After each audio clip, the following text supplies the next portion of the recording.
I don't think black people have a right to tell white people or Hispanics what they can and cannot say. And that means if a black person wants to use the N-word, that means a white person also can use the N-word, because all lives matter, not just Black Lives Matter.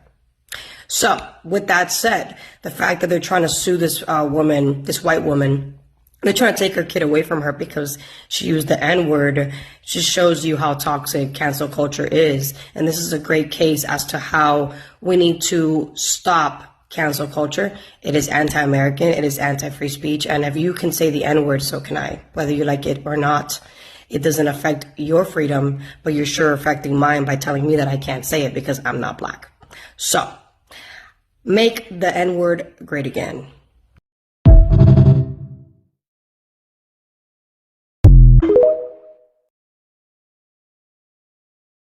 Black people have this circle jerk of fear that we're all supposed to be collectively afraid of white people, or think that we have a target on our back, or think that they're against us just because of our skin color.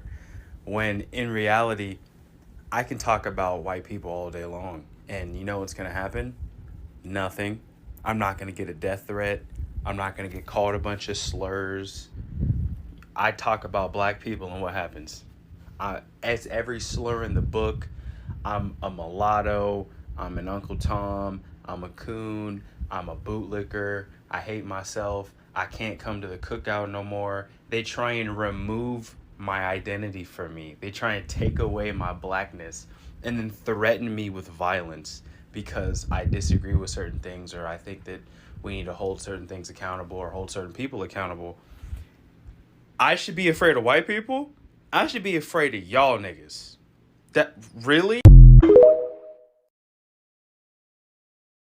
Latinos are inherently racist. I can't believe I'm having this conversation again, but I just seen a video of a Cuban girl who is, might I add, white passing as all hell. And yes, I said Cuban, so it's pretty self-explanatory as to why she thinks the way she does, because Cubans are one of the worst. And this is coming from a Latina, so I'm gonna yap and talk my shit, okay? The fact that she thought it was cool to literally broadcast that she says the N-word and she doesn't see the issue with it and that you guys are just crybabies is absolutely insane. Girl, you literally will never understand, because the color of your skin lets you into places and spaces that make you feel comfortable.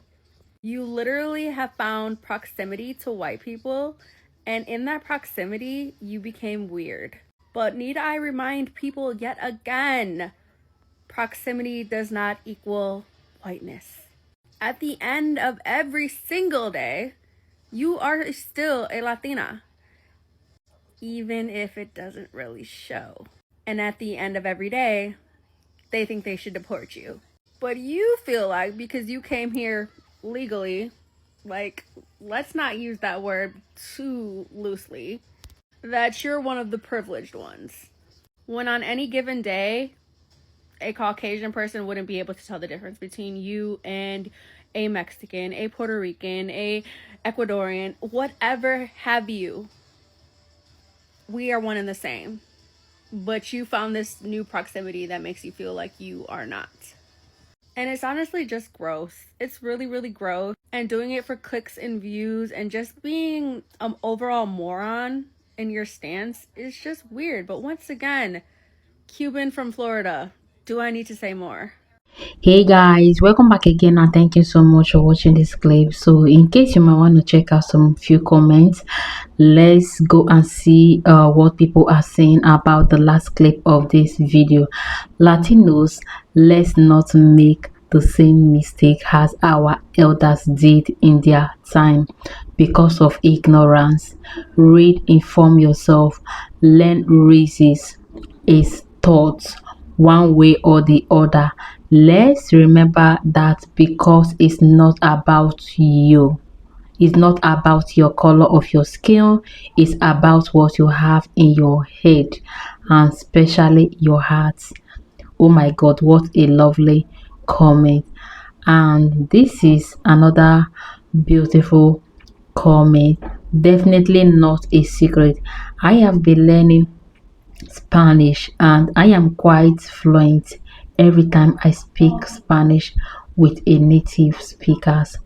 they will turn to English with a look of disgust on their faces. Hurt my feelings actually. Yeah, you just have to be proud of your language though. Yeah, and moreover, English is not our first language. Even me as an African lady, English is not my first language. I have my main dialect. I have my main language. So English is not in our dictionary. I felt it a lot when I was working at Piglovian, Texas, Amazon, and I was there almost 3 years.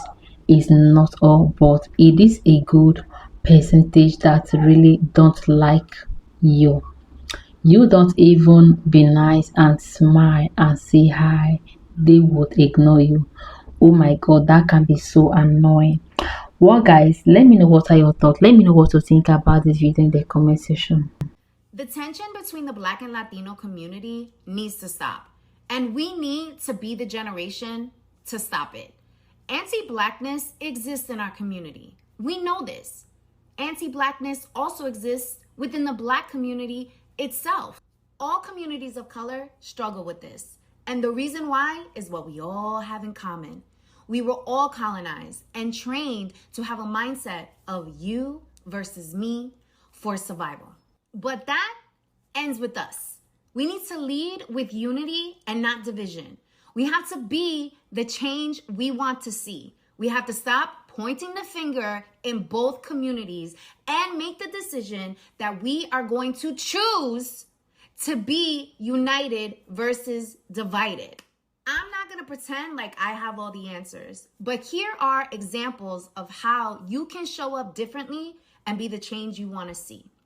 Number 1, share stories of solidarity. Share stories of love. Share stories of when you have experienced the Black or Latino community showing up in your spaces. We need to shift the narrative. Number 2, if your reality is division between the Black and Latino community and your goal is unity, then it is up to you to seek out examples of when the Latino and Black communities show up for one another, where they show love, where there is actual solidarity, because guess what? It exists. And if you need a place to start with me. I am happy to be a part of your network of Latinos who have nothing but love for our Black sisters and brothers. Number 3, ask your neighbors how you can be helpful. You need to lead with your heart in this moment. That is the only way that we are going to experience an actual shift. We have to show up as human beings. We have to show up vulnerable. We have to show up as the change that we want to see. Lastly, ask others to join you. Let's actually start in the comments. Share your stories of solidarity and love. If members of the Latino and Black community have a hard time seeing it, let's show them how it's actually done. I stand with my Black brothers and sisters, and I also stand with my Latino familia. But the change, it starts with us. I love you. I have been struggling on how to say this, and I made a video earlier, I took it down, but y'all are focusing on the wrong people. Y'all are focusing on why don't Black people care what Trump is doing? We do. But we're focusing on us and ourselves to survive through this. What y'all need to be focused on instead of, well, why aren't Black people actively protesting and doing all the things that they usually do? 1, because we told you we're not going to do that anymore. Okay, we told you. Y'all didn't listen. 2, because we can't help you as much as the people you need to help you. Okay? You need white people. You're focusing on Black people, you need to focus on white people. You need to get their attention, their compassion, their empathy, their social and political power.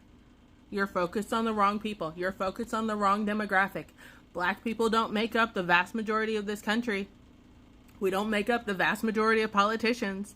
We are not in the White House. I'm telling you, you need to focus on white people and getting them to actively care and campaign and protest in your name, in your favor, and leave Black people alone.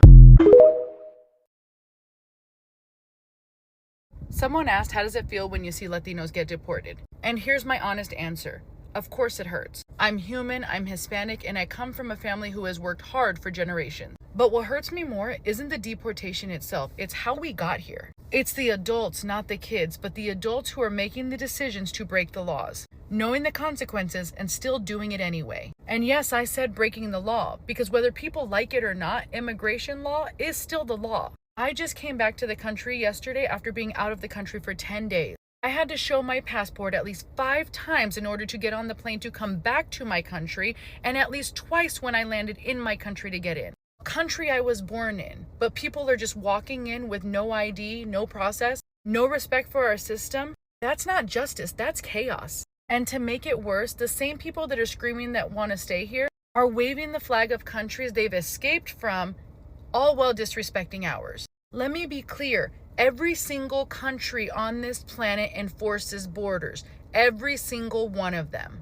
Try doing in Mexico what people are doing here. Try waving a foreign flag in Cuba, in Venezuela, in China. You'll be arrested or worse. So yes, while my heart does hurt for kids who are caught in the middle, my anger is at the adults who knowingly put them there. There is a difference between emotional sympathy and legal reality. And I'm not going to apologize for expecting people to come here the right way. That's not hate. That's what it means to value this country and the American safety. Big old stress pimple because I cannot believe I gotta get on here and say this, but this is Trump's America, so here we go.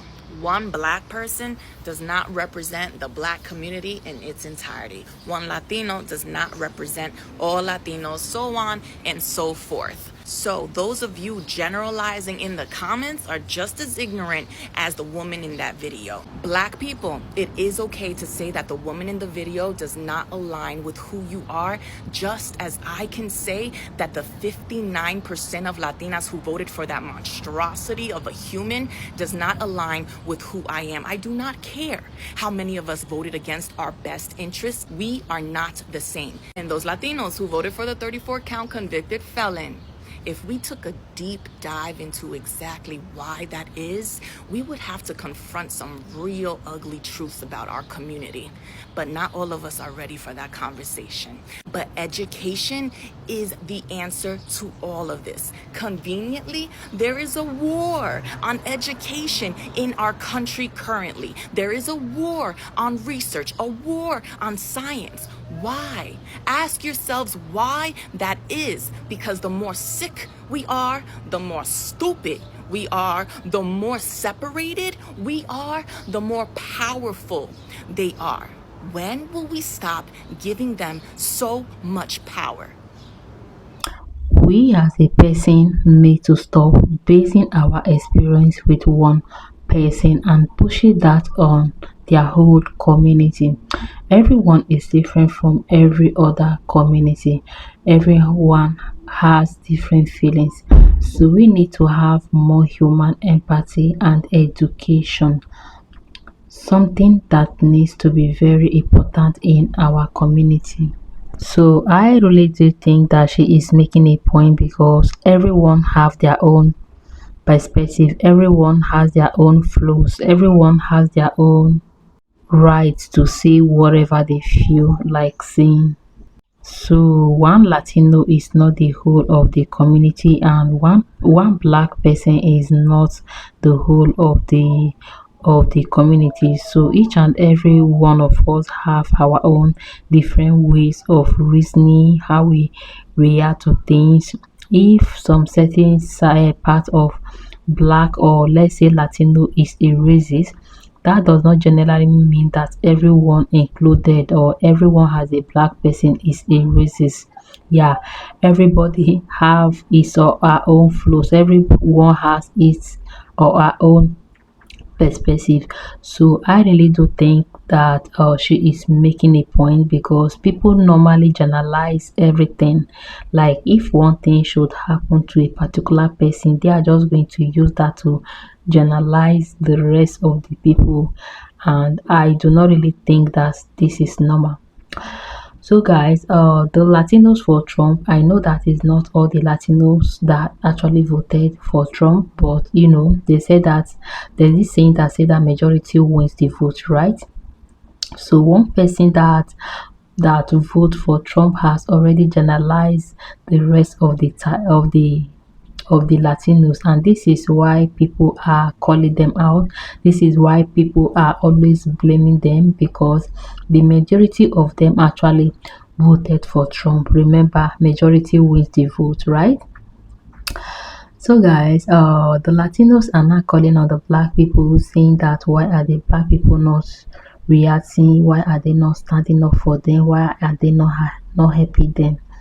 And the black people are saying that, oh, we are on business, we cannot help you. Yeah, so that is that. So this is what the Latinos choose. This is whom they voted for. This is what they want, right? So guys, let me know what are your thoughts. Let me know what you think about this video in the comment section, and I'm just going to be right there waiting for you guys. Don't forget to like this video. Don't forget to subscribe to the channel in case you haven't done that already. Stay tuned guys, and see you in my next episode. Bye.